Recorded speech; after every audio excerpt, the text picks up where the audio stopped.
maybe the superdelegates should consider doing the thing they were established to do and support the stronger candidate. One of the things I've come to realize when writing this series is that for as much as primaries and caucuses are covered by online media, people have very strong opinions about them, but know very little about the most basic details. Which, of course, is very strange for the internet, as you know. Superdelegates, the topic of today's video, is a great example of just that. I routinely run into people who think that superdelegates handed the nomination to Hillary Clinton in 2016. Watching that convention was one of the saddest things I've ever seen, news-wise. Yeah. It was insane to watch him bend the knee in front of a crowd full of people chanting his name.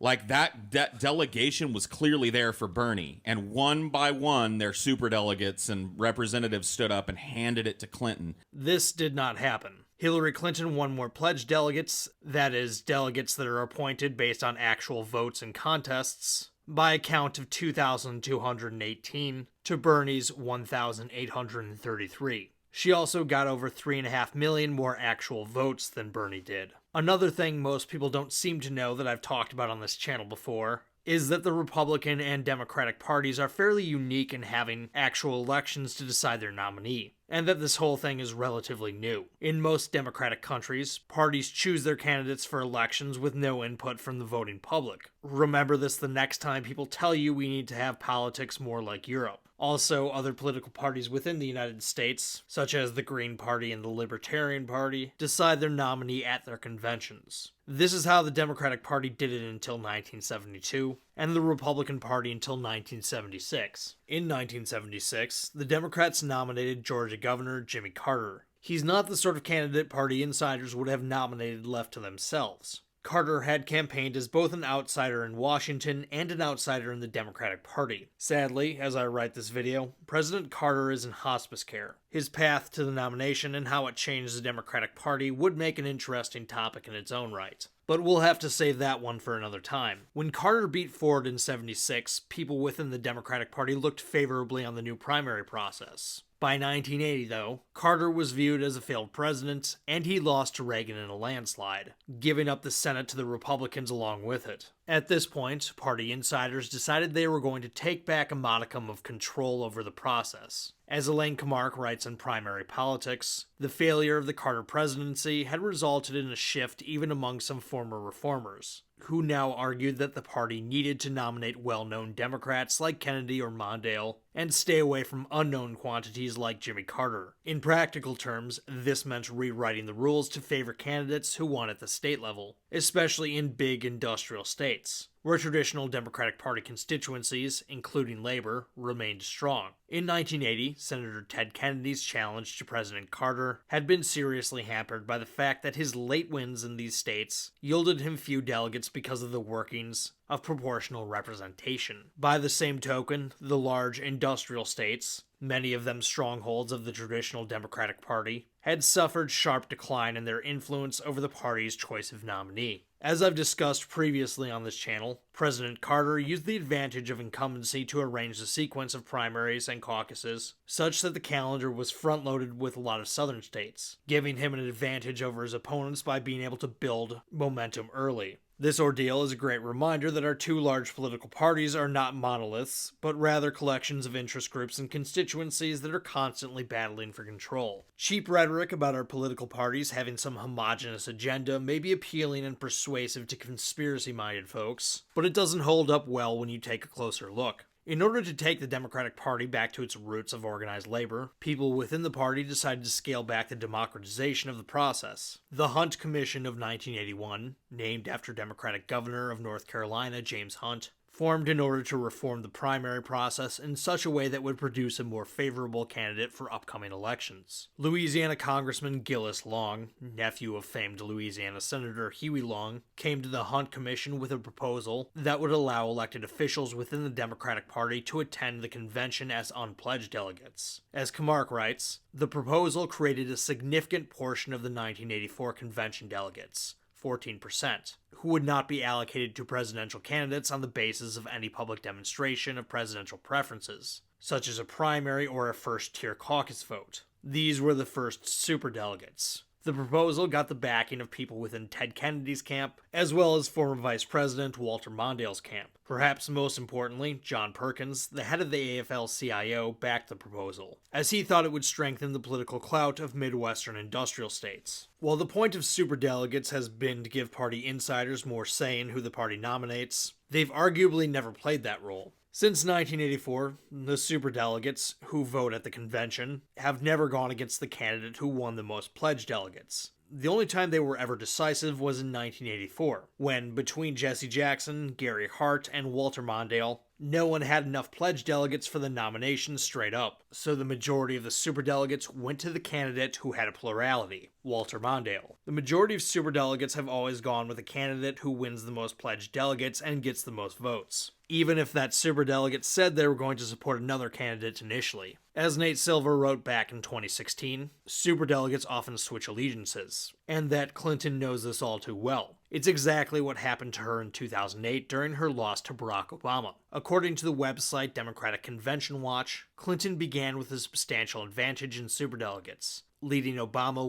154-50 when New Hampshire voted on January 8, 2008. Obama narrowed his deficit in February and March, however, and overtook Clinton in superdelegates in mid-May. By the time Clinton ended her campaign on June 7, 2008, Obama had nearly a 2-to-1 superdelegate advantage over her. For the most part, these superdelegates had not previously been linked with a candidate when they pledged their support to Obama, but there were also several dozen superdelegates who switched from Clinton to Obama, including some high-profile ones such as Representative John Lewis of Georgia and former Vice President Walter Mondale. The main critique I hear about superdelegates is that they're undemocratic, which is true. I always found this criticism a bit disingenuous coming from progressives, because I think the online left has a very skewed view of democracy. If you remember correctly, my main argument for this series is that Sanders and his supporters just think democracy is them winning. If they lose, they will find some little explanation for why the process wasn't fair and call it undemocratic retrospectively. But more pertinent to this video, their concerns about superdelegates being undemocratic evaporated the second they called for them to switch from Hillary to Bernie.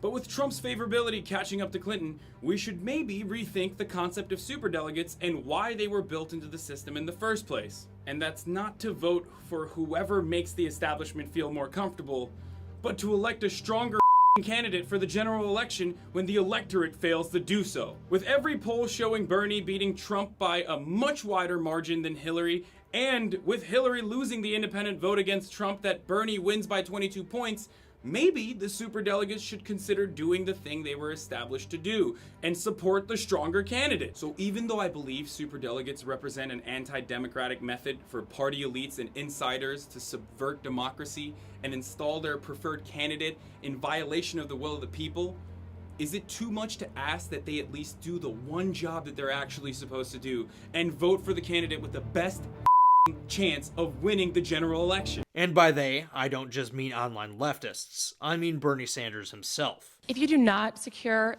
the majority of pledged delegates, do you still believe that superdelegates should switch and back you, in essence, rejecting the opinion of the voters? If those superdelegates conclude that Bernie Sanders is the best candidate, the strongest candidate to defeat Trump and anybody else, yes, I would very much welcome their support. Their rationale wasn't terrible either. Hillary Clinton was facing a possible indictment, which, needless to say, would have been a huge electoral liability. Superdelegates were around for exactly this reason.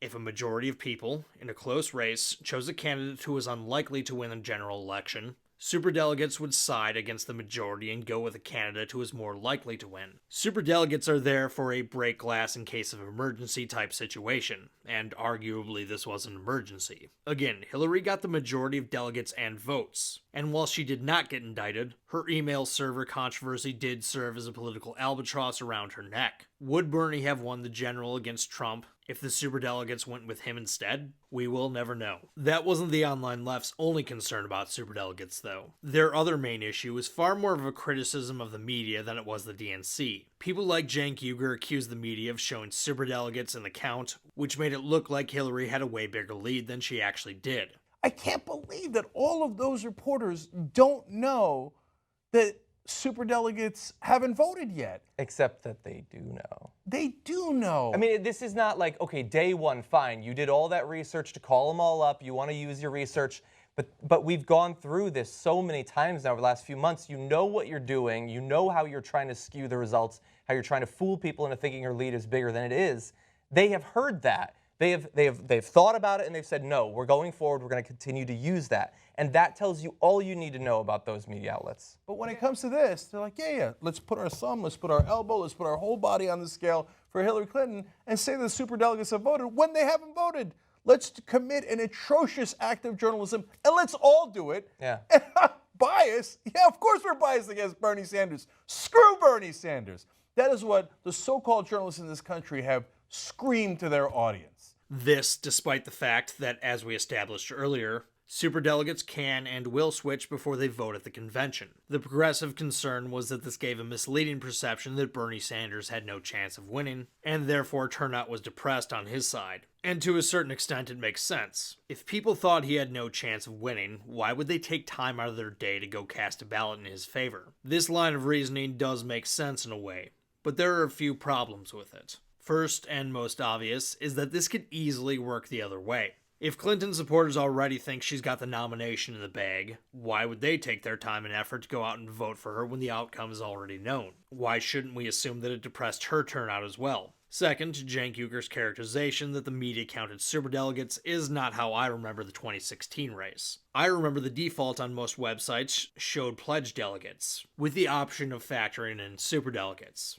And I'm not the only one. I have not found one site that I go to regularly, which is basically Huffington Post, Real Clear Politics, and the New York Times, that includes superdelegates in the total without a further search. Like, you can get them to include it, but their initial numbers are pledged delegates. And then further down, you can add the superdelegates in and get In Huffington Post, you have to uncheck a box to get to just pledged delegates.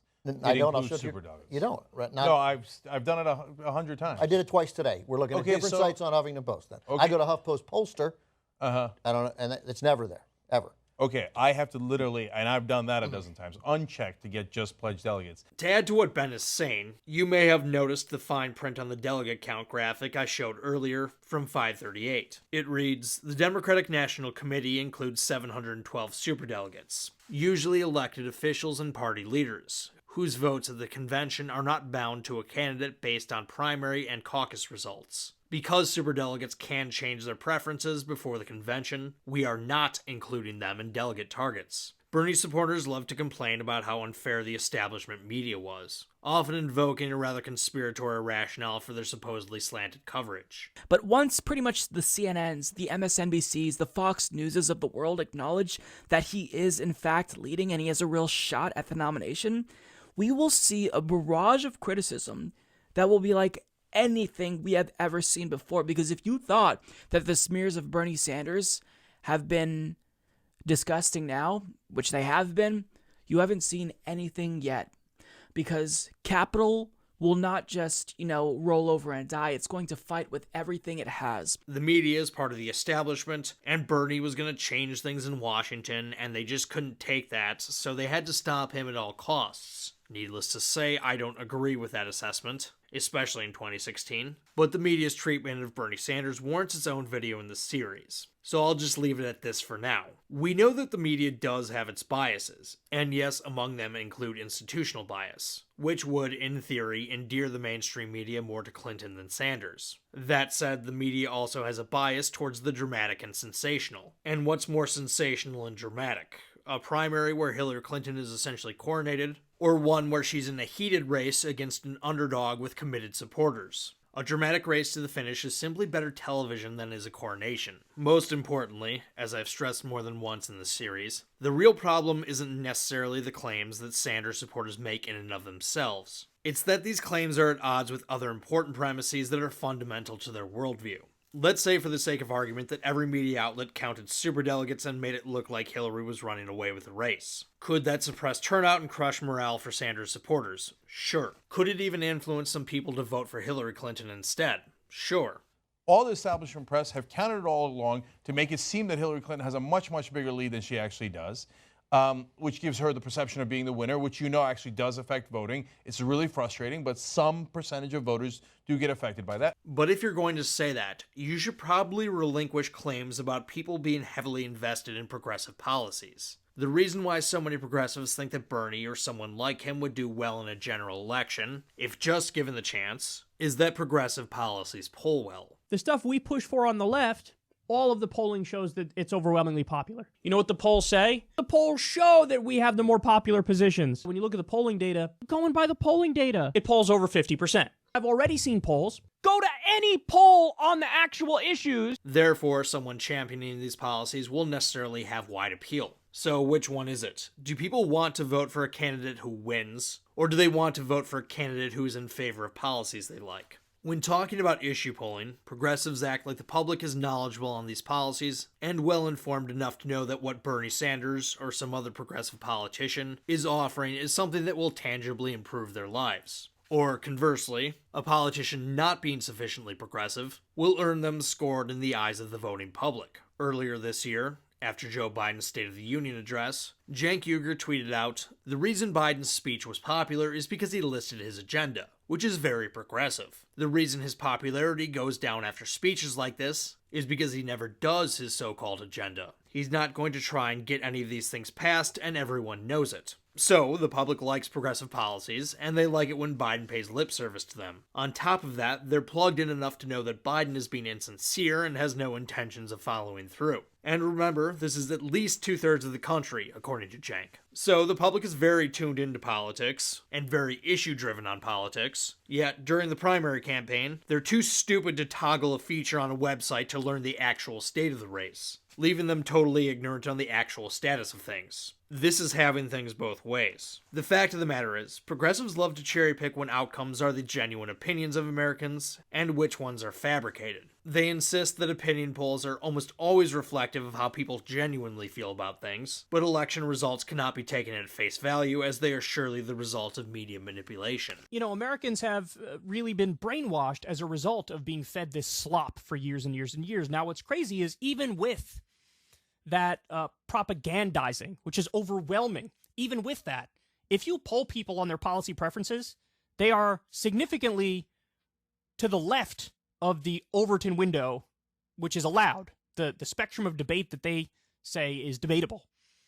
And so it doesn't even work that well in terms of what Americans' beliefs are on the issues. But oftentimes what happens is the propaganda works to limit the candidate choice that you have, right? So like they will be smug and dismissive of like Bernie when he ran in 2016 and 2020. They'll be smug and dismissive of Marianne Williamson when she runs now. How they can tell the difference between which results are authentic and which ones are contrived, I would love to know. Of course, when opinion polls go against them, that's the result of propaganda as well. There's an appetite for getting more involved than you'd think.